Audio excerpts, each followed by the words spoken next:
صباح الخير او مساء الخير وقت ما بشوف الفيديو بتاعنا. ازيكم عاملين ايه؟ يا رب تكونوا بخير. النهارده هنعمل مع بعض طريقه عمل البطاطس المطبوخه.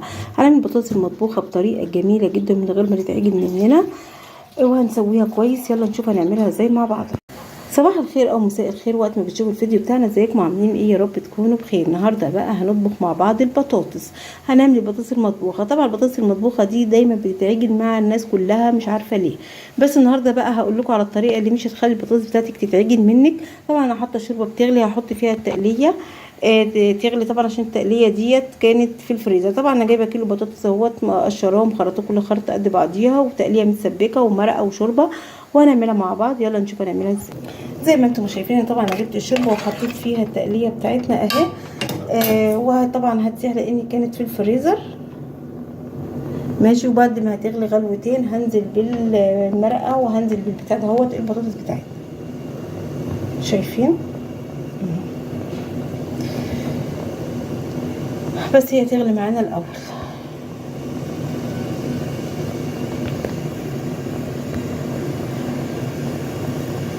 شايفين؟ لازم تغلي معانا كده الاول، وبعد كده هنزل بالبتاع دهوت المعين اهو. هي لازم تغلي كده. وطبعا زي ما انتم ما شايفين اول ما غلت معانا التقليه كده الكام غلوه الحلوين دول، نزلنا بالبطاطس بتاعتنا كلها، بندي لها تقليبتين كده وهنحط لها المرقه. خليكم معايا زي ما انتم ما شايفين يا حبايبي. دي اسهل طريقه واحلى طريقه البطاطس المطبوخه بتاعتنا اهو.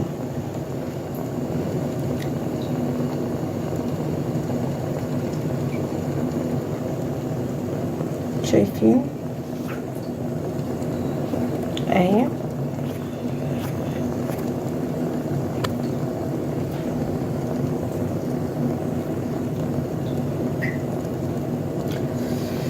وطبعا مش بنقلبها، احنا مش بنقلبها خالص، بنسيبها كده هو لما تتسبك براحتها.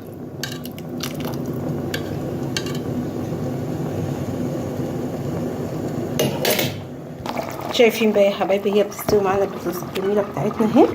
قربت تستوي وهرجع لكم بالشكل النهائي. طبعا بتعرفيها استوت ازاي، تمسكي واحده كده وتدوسي عليها بس صغيره بتلاقيها استوت معانا. طبعا انا هدلق عليها شويه ميه كده.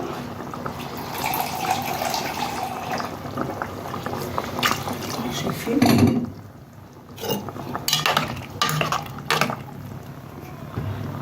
بنديها غلوتين.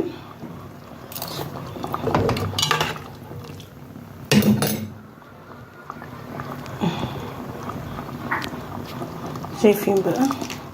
طبعا بندلق المرقه بتاعتنا، المرقه اللي احنا عارفينها دي.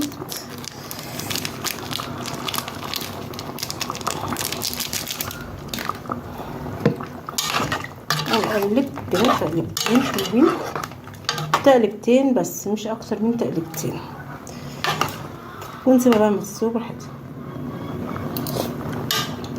وطبعا بتقلبي وتدوسي عليها تشوفيها استوت ولا لا.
اهو قربت تستوي معانا.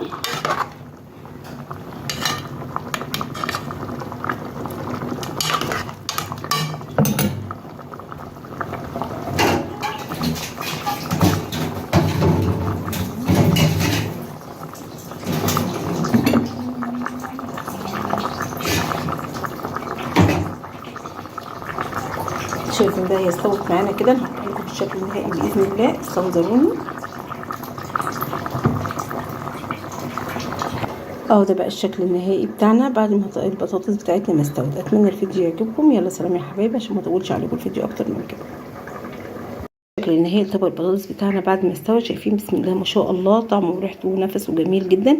اتمنى الفيديو يعجبكم. يلا سلام، عشان ما اطولش عليكم الفيديو اكتر.